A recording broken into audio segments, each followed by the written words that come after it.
반갑습니다. 매일 정리 노트 OX 문제 5주차 함께 하도록 하겠습니다.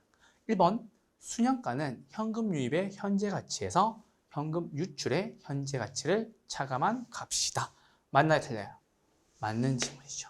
순현가는 유입의 현가에서 유출의 현가를 차감한 값이다. 이렇게 정리하셔야 되겠죠. 맞죠? 그럼 순현가법은요, 무슨 방법에 속하는 거예요? 할인, 현금, 수지, 분석법에 속하는 것으로서 내부 수익률법과 수익성 지수법이 있죠. 화폐의 시간가치를 고려하나요? 네, 화폐의 시간가치도 고려합니다. 2번 문제에 바로 나와 있죠. 화폐의 시간가치를 고려하는 방법, 고려할 수 있을 때 고려하는 거 뭐요? 순내 지수법이고요. 한 가지 더 더한다면 회수기간법이 아니죠. 그래서 답은 틀렸고요. 이게 회수기간법이 아니죠. 회수기간법은 두 개가 있죠. 뭐가 있어요? 단순 회수기간법이 있고, 두 번째는 현가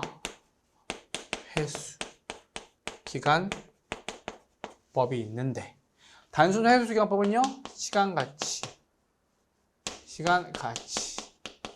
고려한다 안 한다? 고려하지 않는다.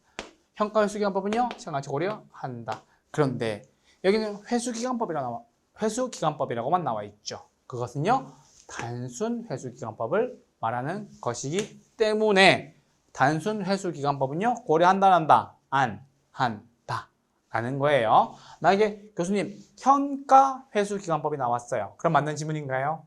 네, 현가 회수기간법이 나오면 맞는 지문이 되겠죠. 2번은 틀린 지문이었습니다.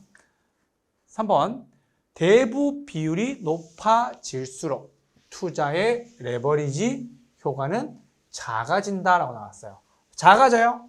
아니죠. 작아지는 것이 아니라 커진다라고 하셔야 되겠죠. 대부 비율은요, 뭐예요? 부동산의 가치분의 부채이기 때문에 레버리지 효과가 부채가 커진다는 소리므로 부채가 커질수록 뭐요? 레버리지 효과, 즉 우리 이거 뭐라 그런다고요? 지렛대 효과는요, 어떻게 돼요? 당연히 같이 커지게 되겠죠. 됐죠? 3번의 지문은 틀렸습니다.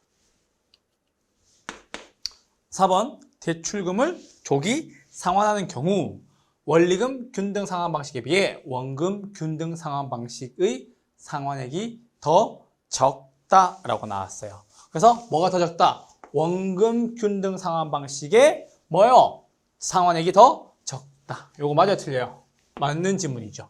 교수님 왜요? 원금 균등 상환 방식이 더 금액이 크고 상환 기간이 더 짧으니까.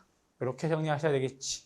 그래서 원금 균등이랑 원리금 균등이랑 요거 기억나셨으면 좋겠다니까 조금 더 길게 요거 박스 모양 기억나시죠? 제가 요걸로 다 풀어드렸잖아. 원금 이자, 세로축은 뭐? 금액, 가로축은 뭐? 기간. 금액, 기간. 맞죠? 기간이 더 짧죠. 기간이 짧고 금액은 더 많고. 그러니까 어떻게 되겠어요? 조기 상환하는 경우 상환이 더 적겠죠. 맞아요? 상환이 더 적다. 맞는 질문이고요. 5번 원금 균등 상환 방식은 원리금 균등 상환 방식에 비해 대출 초기에 소득이 높은 차입자에게 유리하다. 원금 균등 상환 방식은 대출 초기에 소득이 높은 차입자에게 유리하다. 맞는 지문이네요. 왜요? 초기에 갚는 돈이 이만큼이라고. 초기에 갚는 돈이 상대적으로 이만큼이니까. 아까 말씀드렸죠. 세로축이 뭐? 금액. 가로축이 뭐? 이게 기간이라고. 그러면 대출 초기에 갚는 돈이 많다는 소리잖아. 그래서 누구에게 유리해요? 소득이 높은 누구? 중장년층에게 더 유리하다는 거죠. 그쵸? 그래서 원금 균등 상환 방식은요, 소득이 높은 중장년층에게 유리하고, 우리가 하나 비교해야 될 게 있죠? 채증식 상환방식, 점증식 상환방식은요, 뭐요? 앞으로 미래 소득이 늘어날 것으로 예상되는 젊은 층에게 유리하다라는 거죠. 5번의 지문은 맞는 지문입니다. 6번, 저당 대출을 원하는 수요자와 저당 대출을 제공하는 금융기관으로 형성되는 시장은 2차 저당 대출 시장이다. 가 아니라 몇 차? 1차 저당 대출 시장인 거죠. 그래서 1차 저당 대출 시장은요, 누가? 수요자와 누가? 금융기관이 만나는 거고요. 그렇죠? MBS가 형성되고 자금이 대출되는 시장인 거죠. 반면에 2차 저당 대출 시장은요, 누가 만나는 거예요? 한국주택금융공사와 누가? 투자자가 만나는 곳으로서 자금이 공급되는 시장인 거죠. 오케이, 이해되셨어요? 그래서 1차 저당 대출 시장, 2차 저당 대출 시장에 대한 구분 잘 해주셔야 됩니다. 7번, 하나의 저당 집합에서 만기와 이자율을 다양화하여 발행한 여러 종류의 채권을 CMO라고 한다. 맞아요, 틀려요? 맞는 질문이죠. 제가 CMO 딱 뜨면 말씀드린 게 있죠. 1년에 3%, 자르고 2년에 5%, 3년에 7%, 10년 만기라고 칩시다. 10년 만기에 얼마? 10%. 이 문제가 왜 자꾸 나오냐면 여러분, 우리나라가 혼합형에서는요, 혼합형 MB에서는요, 죄다 이거 써서 그래요. 우리나라가 다 CMO 쓴다니까. 장기에 콜 방어가 가능하고. 왜요? 야, 나한테 콜 하러 왔어? 1년치에 가, 2년치에 가, 3년치에 가. 먼저 어떻게 조기 상환하라고 얘기할 수가 있으니까요. 그래서 7번의 질문은 맞는 겁니다. CMO 딱 뜨면 1년에 3%, 2년에 5%, 3년에 7%, 10년에 10%. 요거 기억하시면 됩니다. 8번 질문입니다. MPTS는 지분형 증권으로서. 잠시만. 제가 TS 딱 나오면요, 모든 책임은 누가? 투자자가 가져간다고 말씀드렸죠. 투자자가 가져감으로써 지분형 증권이고요. 초과담보 있다 없다? 초과담보 제공하지 않는다라는 거죠. 초과담보 있다 없다? 담보가 없다. 됐죠? MPTS는요, 모두 다 투자자가 가져가는 거기 때문에 초과담보도 있지가 않습니다. 9번입니다. 일반 투자자로부터 자금을 조달하여 투자회사의 사업 능력으로 수익을 창출하여 투자자에게 배당하는 지분형 간접 투자 방식은 부동산 투자회사이다. 맞아요, 틀려요? 맞는 질문이죠.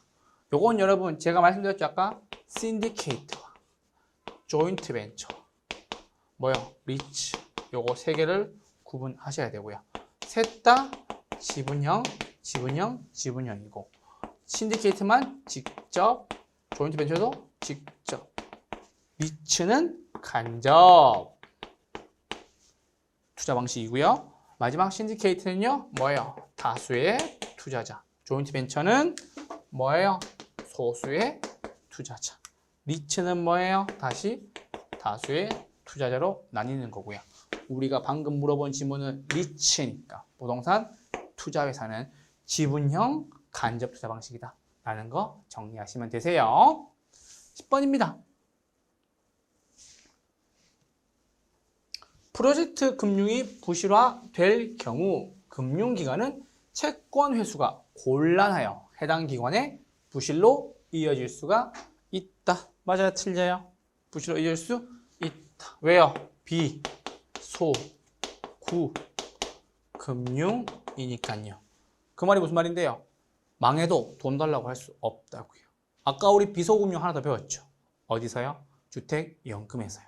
제가 개정사항 있다고 말씀드렸죠? 그 내용까지 포함해서 정리해드리도록 할게요. 11번입니다. 부동산 투자회사는 현물 출자에 의한 설립이 가능하다. 맞아, 틀려요? 틀렸죠. 자, 볼게요. 설립 시 가능, 불가능? 불가능. 현물 출자 불가능. 그런데 영업인가 등록 후 6개월 이내에 최저 자본금 갖춘 후에는 가능, 불가능? 현물 출자 가능하다라는 거. 요거 체크 잘 해 주셔야 됩니다. 아시겠죠? 11번은요, 틀렸습니다.